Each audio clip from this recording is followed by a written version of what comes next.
जय श्री कृष्ण। राधे कृष्ण। ओम नमो भगवते वासुदेवाय।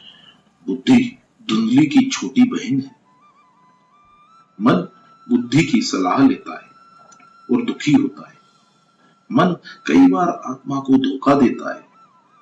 मन स्वार्थी है। मन कहे वह मत करना। सलाह सिर्फ ईश्वर की ही लेनी चाहिए। कुछ विचार करो। आत्मदेव की आत्मा भूली है।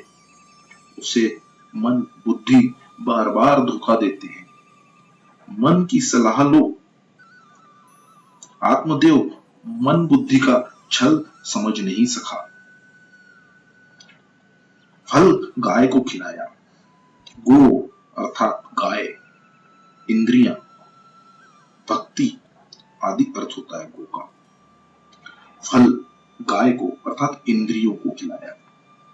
सूत जी समझाते हैं कि सत्संग से तुरंत ही इंद्रियों की शुद्धि नहीं होती। मन और बुद्धि जब भागवत और भगवान का आसरा लेंगे तभी शुद्ध होंगे। धुंधुकारी कौन?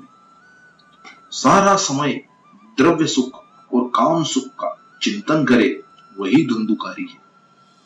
जिसके जीवन में धर्म नहीं किंतु काम सुख और द्रव्य सुख प्रधान है वही धुंधुकारी है। सूत जी सावधान करते हैं और कहते हैं कि बड़ा होने पर धुंधुकारी 5 वेश्याओं में फंस जाता है। शब्द, स्पर्श, रूप, रस और गंध, ये 5 विषय ही विषय हैं।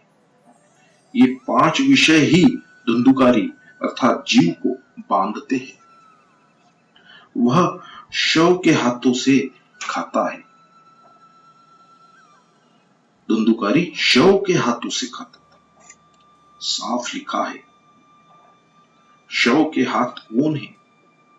जो हाथ परोपकार नहीं करते वही हाथ शव के हाथ है। जिन हाथों से श्री कृष्ण की सेवा न हो, जो हाथ परोपकार न करे, वे हाथ शव के ही हाथ है। धुंधुकारी स्नान और शौच क्रिया से हीन था, कामी था। अतः स्नान तो करता ही होगा, परंतु स्नान के बाद संध्या सेवा न करे तो वह स्नान व्यर्थ ही है। अतः कहा गया है कि स्नान करता ही नहीं था। स्नान करने के पश्चात सत्कर्म न हो तो वह स्नान पशु स्नान है। स्नान करने के बाद यदि सत्कर्म न किया जाए तो वह स्नान किस काम का? स्नान केवल शरीर को ही स्वच्छ रखने के लिए नहीं है। स्नान करने के बाद सेवा, संध्या, गायत्री न हो तो वह स्नान भी पाप हो जाता है। शास्त्रों में 3 प्रकार के स्नान बताए गए हैं। उसमें ऋषि स्नान श्रेष्ठ है।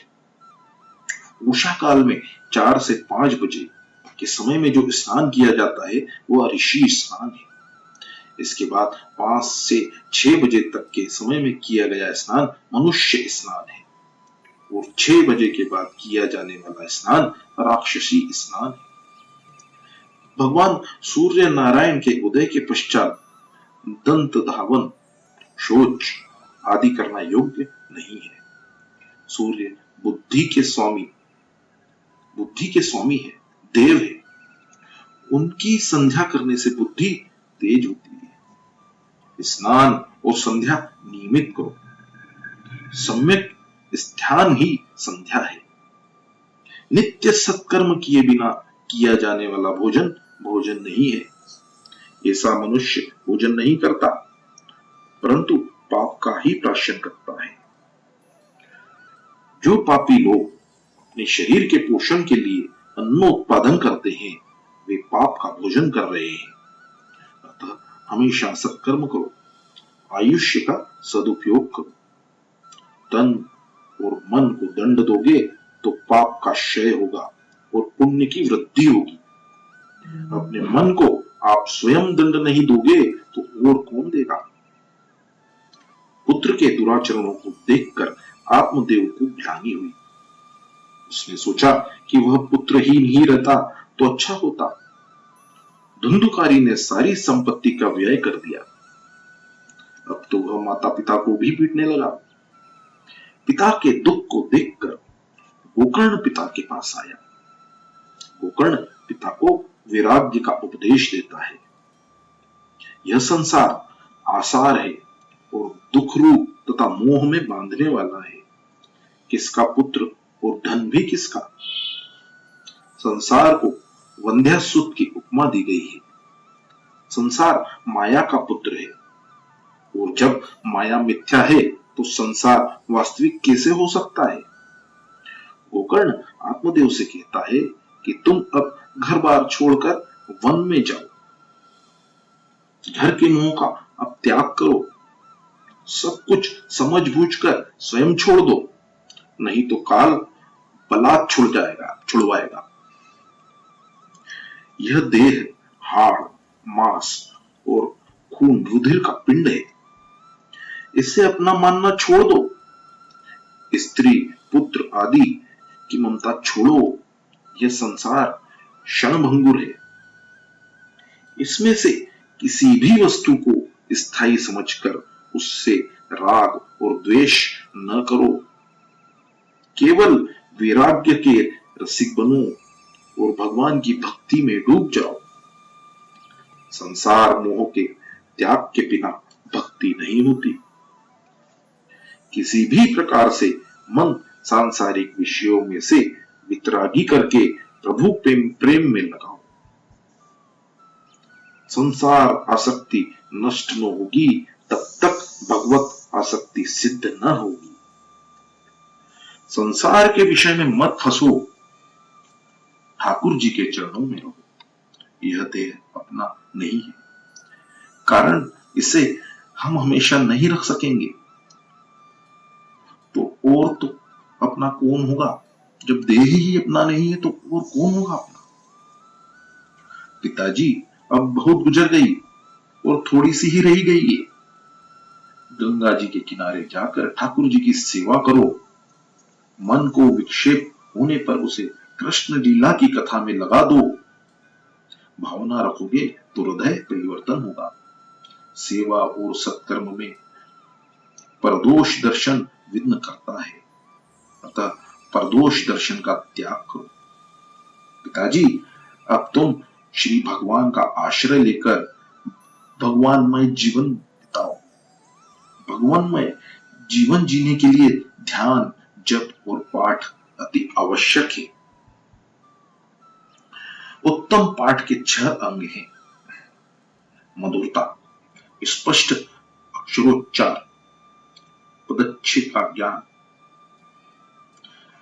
धीरज, लय, सामर्थ्य और मधुर कंठ। पाठ शांत चित्त से करो। समझे बिना और अतिशय शीघ्रता से पाठ मत करो। आत्मदेव गंगा के किनारे आ गया।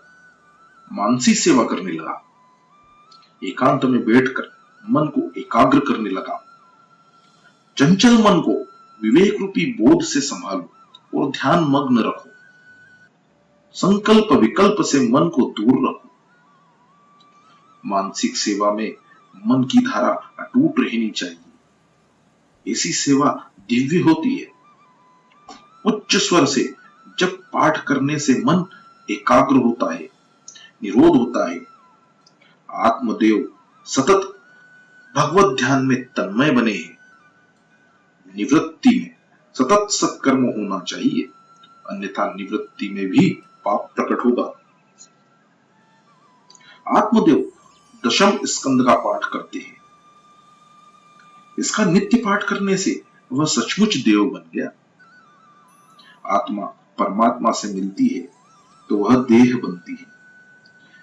आज जीव और शिव एक हुए हैं।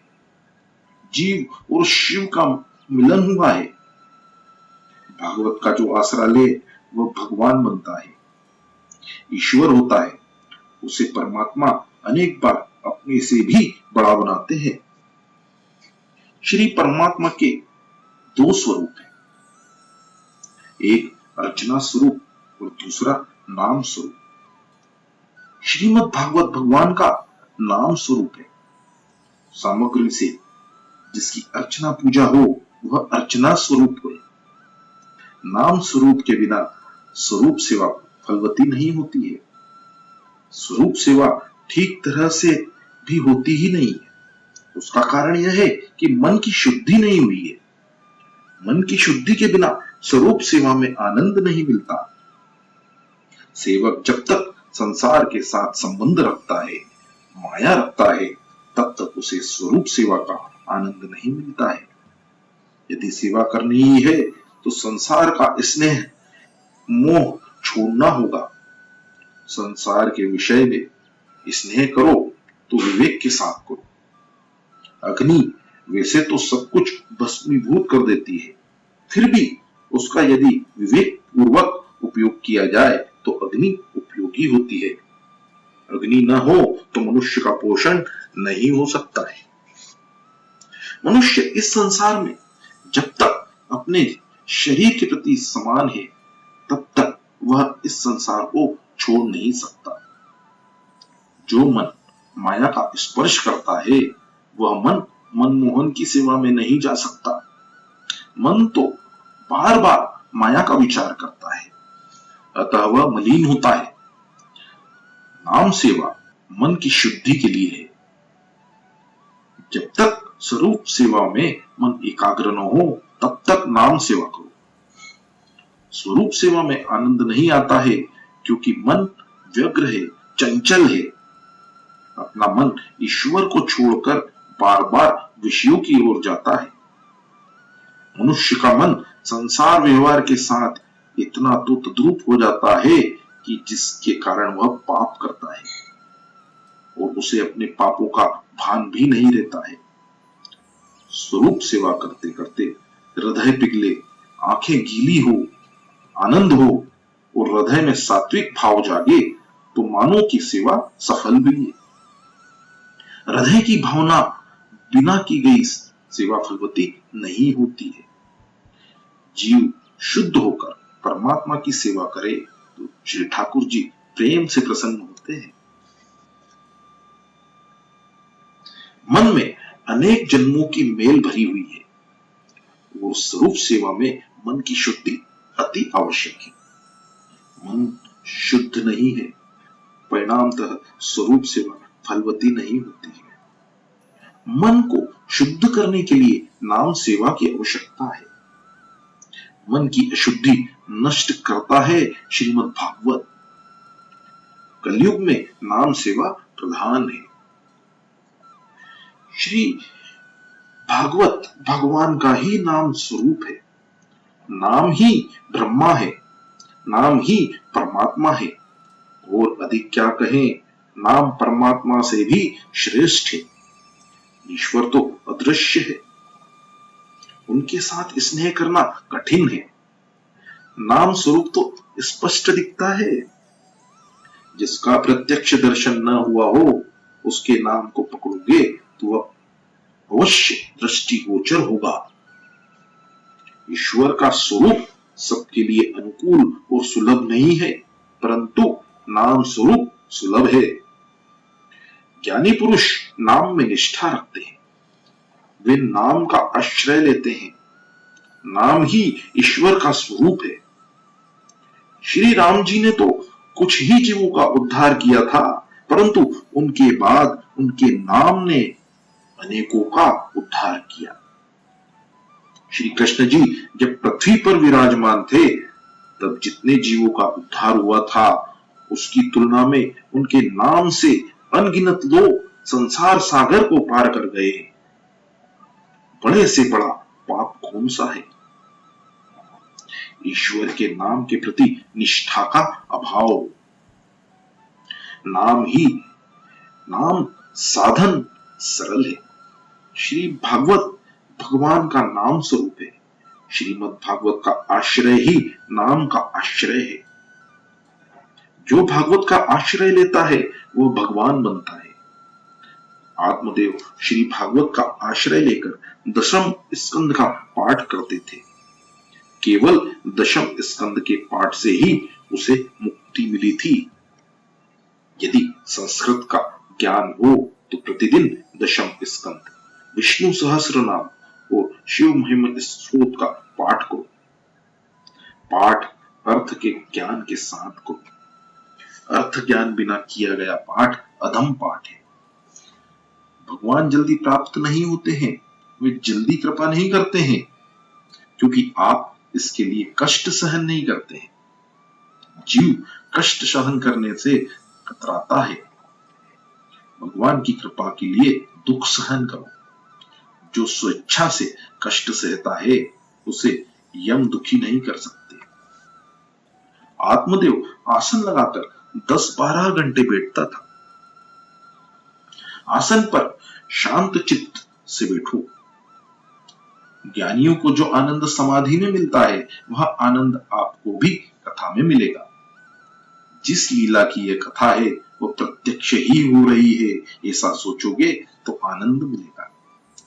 सोचो कि मेरा मन ईश्वर से तदाकार हो गया है।